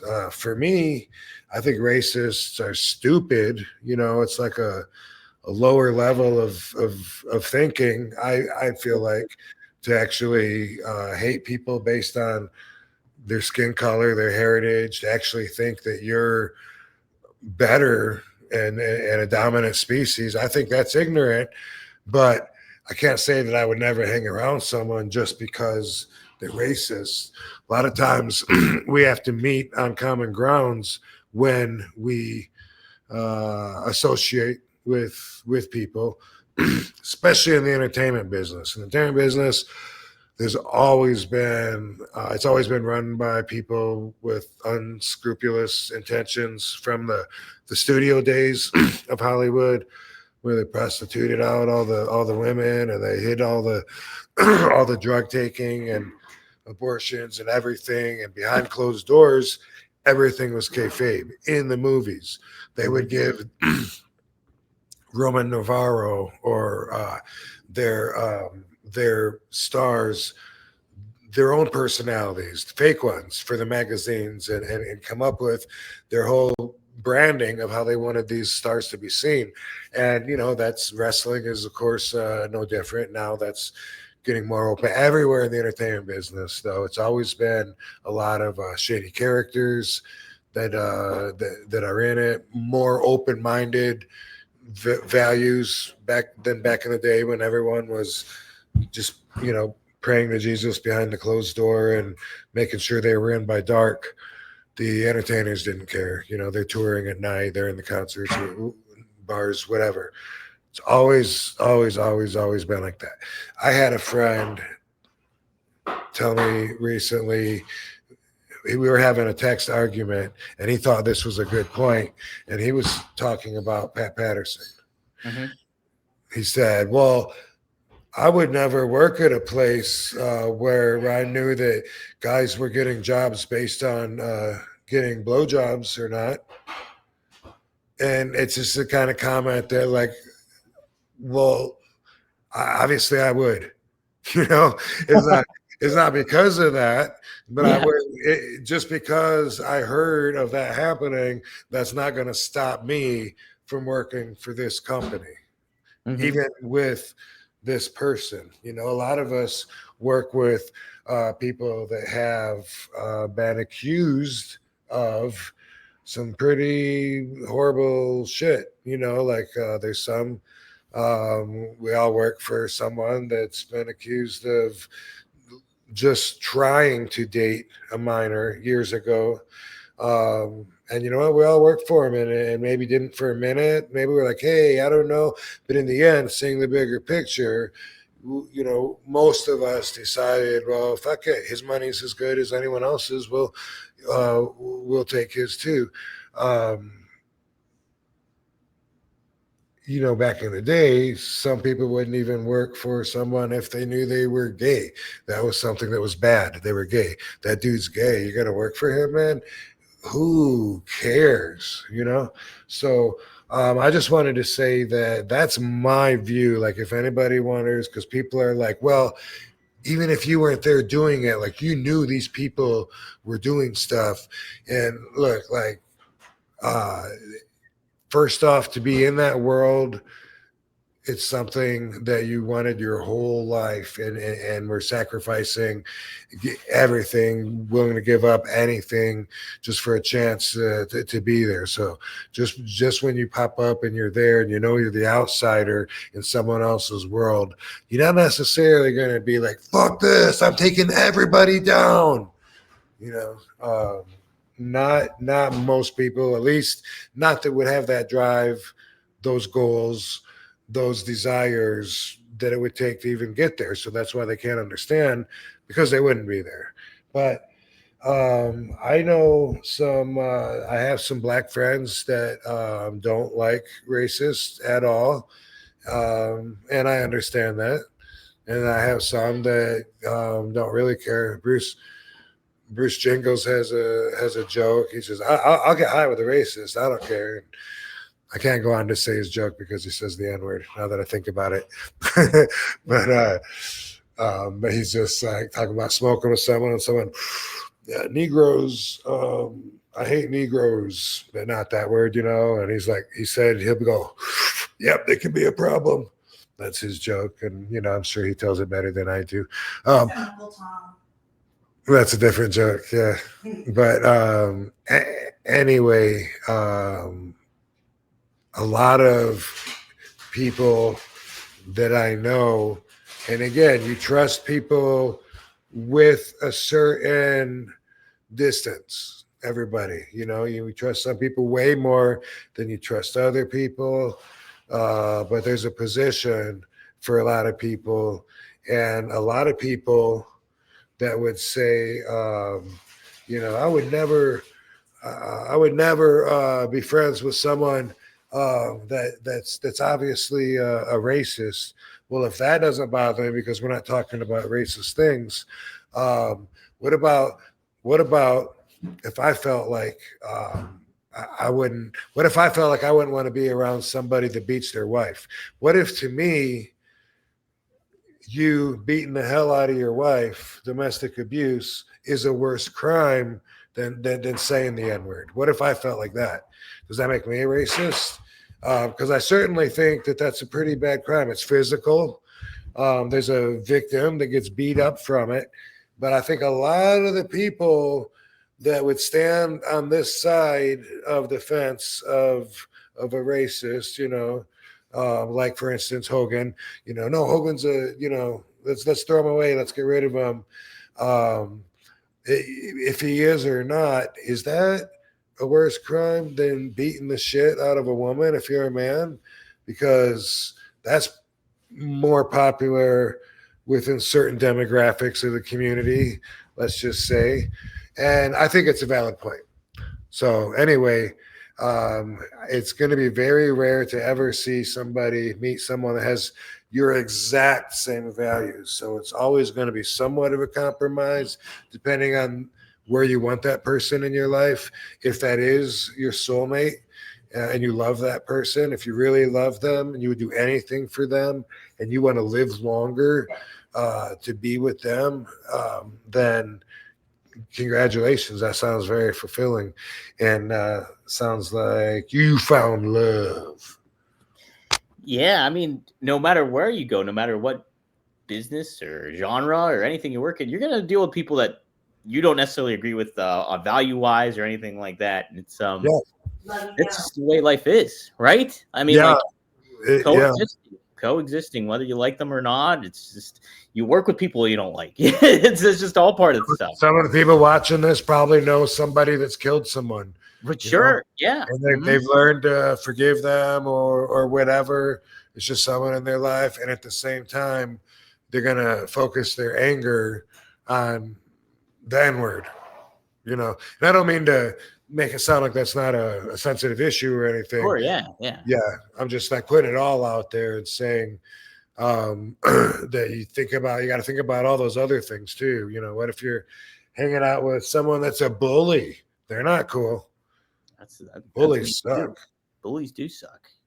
Racism's bad. A robber, felon. Ooh, what if you're hanging out with someone that's a felon that's actually done time? Ooh, for you to judge someone else just for them even associating with someone, unless that person did something personally to you, in which case I would understand.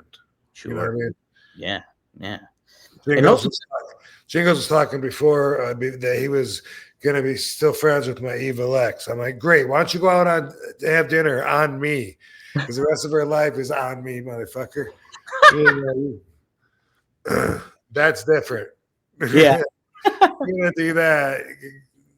You're on that side of the line. But if it's someone that didn't do anything personal to you and it's just about their values because they don't vote the same way you vote or whatever. How can you hang out with someone like that, man? Oh my God, what do you talk about?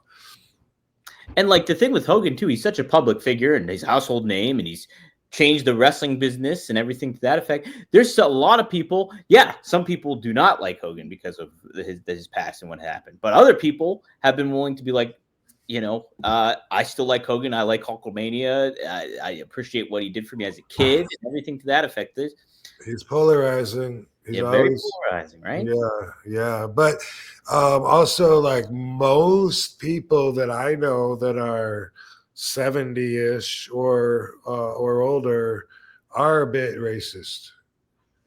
It's a different time. Like, it's not that's an excuse, but it's just like that. Yeah, I mean, like lot of that. They spent so much of their life during like segregation that for them to just change their thoughts instantly would be like me being able to understand a cell phone instantly, even though they weren't around when my brain was developing and shit, Yeah. Kind of like that. Just 2 years before I was born, segregation ended. And it wasn't just instant, because people had their feelings and those feelings, a lot of those people are dying out. Except for like the activists, like the KKK and skinheads and weird people like that, haters, weird haters that with issues. I don't know, man. What a weird thing to be proud of. It is, isn't it? Yeah. But the great thing about it all is, hey, you can make your own decisions and feel how you want to feel about somebody or feel, whatever. And but I think being able to coexist is another attribute of life. You just gotta, oh boy, whether you like dealing with a person or not, sometimes it's just like that's the way life is. It sucks in certain ways, but it's tough too. But great perspective, Rob. I dig it. Cool. Mm-hmm. All right, man. Good talk. Good talking, sure. Thanks, everybody, for tuning in. If you like what you're seeing, be sure to sign up for Only Wrestlers. Go to onlywrestlers.com. Get in on that business. Check out rvd420.com. You can go to RVD Glass. That's Greek Glass, and get your own RVD glass set. There's plenty of different options there. 1tsport.com for some exclusive RVD merch. We got some good merch there. We got a little hat you can get, which is awesome. It's like the old school ECW RVD logo. Check that stuff out. Hey, what are those? What are those little videos that are tweeted on my Twitter from One True Sports? Like, I don't know. Yeah, I don't know the guy, but it'll say something about wrestling. So those are like live shows that we have at 1T Sport, where Zach Haydorn from Pro Wrestling Torchy used to be. Brass Ring Media, we have a new stuff like that. So that's a good way to help support One True Sport and stuff like that. Is be sure to like and check those videos out, and we'll do a lot of great promotion on that too for Rob's stuff as well. Because I really appreciate you allowing us to do that too, Rob. Barbie checking in before we hang up. Checking in. Look at Barbie hanging on out. Barbie. Oh. Stoic. She's a stoic pooch. Yeah. Lovey too. Lovey's great as well. It's always good to see the pooches. Man, I love animals. They're great. And they love. It's awesome seeing them love each other. Yeah. Oh man. Yeah. So That's cool. what's great when you have two pets and seeing them interact with one another. Yeah. Yeah. It's the purest thing of life, I think, is seeing two animals will do that kind of stuff. It's what makes it great. I'm setting up a trip when next time we're in Florida. I'm gonna stop at this Animal Adventures park that I follow on Instagram, so I can like swim with some otters. Ooh. I want to do that. Sweet. And they have tree sloths, baby kangaroos. Looks really cool. Hell yeah, definitely do it. Do they got platypuses? One of those Tiger King parks in Florida. Tiger King parks, yeah. I don't think they do, but I asked somebody before that worked at one of those, and they said that sometimes like animals will do tours. You know, like I might be able to. It was like I might be able to get one for you next time you're here if you give me advance. You know, so. I will look into that actually. Yeah, look into that. That'd be cool. Sweet. Yeah. Anyway, cool stuff. Right, appreciate it, everybody. Have a great week. Enjoy the week, guys. We'll see you next time here on One of a Kind with guess who? With RVD. Holy shit, man! Damn! Look at that.